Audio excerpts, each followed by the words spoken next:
Shalom, salam damai, berkah dalam. Kita sambung dengan Injil Matius bab 3 dengan judul perikop Yesus dibaptis Yohanes. Maka datanglah Yesus dari Galilea ke Yordan kepada Yohanes untuk dibaptis olehnya. Tetapi Yohanes mencegah dia, katanya, "Akulah yang perlu dibaptis olehmu, dan engkau yang datang kepadaku?"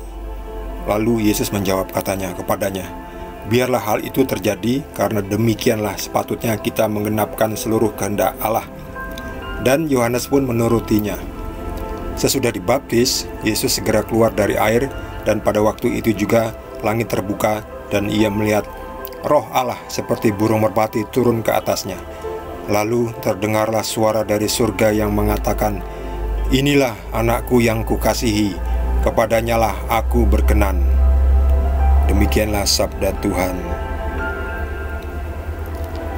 Sebelumnya, Yohanes membaptis banyak orang di sungai Yordan. Banyak orang Yahudi yang datang dari Yerusalem dan dari daerah sekitarnya. Lalu tiba saatnya Yesus memulai pelayanannya, pewartaannya. Yesus umurnya sudah kira-kira 30 tahun.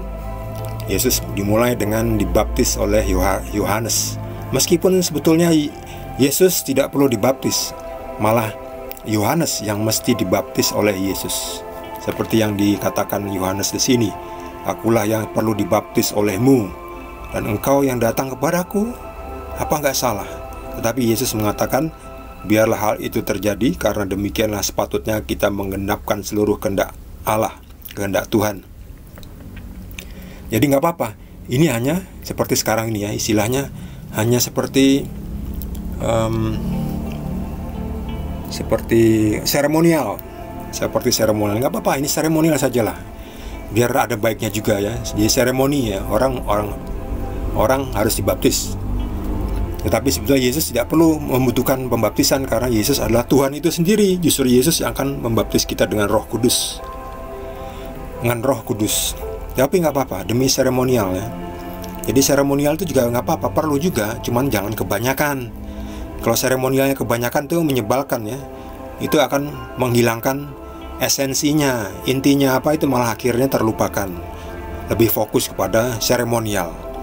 Yang penting intinya tercapai, seremonialnya tidak perlu terlalu banyak ya. Cukup aja ya. Jangan sampai direwangi ngutang demi untuk mengadakan sebuah acara seremonial yang mahal harganya, yang lama waktunya, panjang waktunya, yang membebani orang, membebani tamu jadi lama, harus nunggu lama. Itu kan membebani hidup.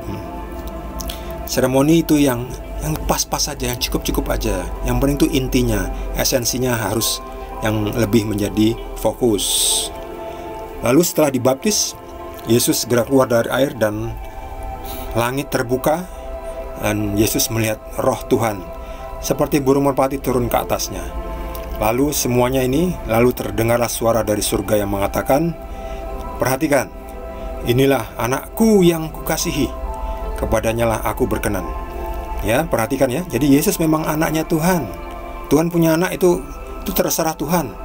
Itu hanya istilah perkataan saja, karena Yesus menjadi anak manusia, makanya dikatakan anakku yang kukasihi.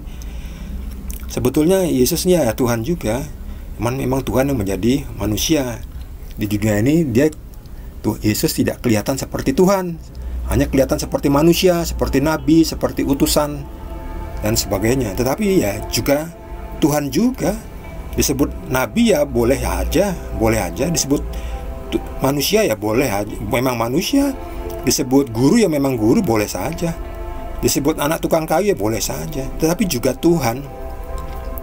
Contohnya apa? Contohnya misalnya Jokowi ya. Jokowi kan presiden saat ini ya. Saat video ini dibuat kan Jokowi masih presiden. Presidennya apa? Presiden di Indonesia. Tetapi kalau pergi ke Amerika, Jokowi presiden bukan. Tetapi juga iya, di Amerika Jokowi bukan presiden. Jokowi adalah tamu negara, mewakili Indonesia, negara Indonesia, sebagai presiden. Tapi bukan presiden. Di Amerika Jokowi itu bukan presiden. Presiden Amerika saat ini adalah si Biden ya. Biden adalah presiden Amerika. Jadi ketika di Amerika Jokowi bukan presiden. Seperti juga Yesus. Di bumi ini Yesus bukan raja. Sebab Yesus sendiri pernah bilang, kerajaanku bukan dari dunia ini. Jikalau kerajaanku dari dunia ini, maka para pengikut-pengikutku akan segera datang dan menolong saya. Tetapi kerajaanku bukan dari dunia ini. Jadi Yesus itu raja. Raja di mana? Di kerajaannya. Kerajaannya apa? Kerajaan surga. Nah, kerajaan raja dari kerajaan surga itu kita sebut apa? Tuhan. Karena yang punya surga itu kan Tuhan. Rajanya surga ya Tuhan itu.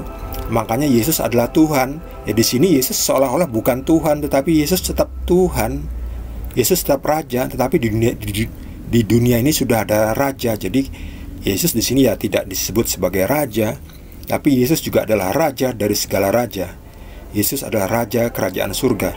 Kerajaan surga kita sebut di dunia ini rajanya adalah Tuhan. Jadi Yesus adalah Tuhan. Semoga bisa dimengerti.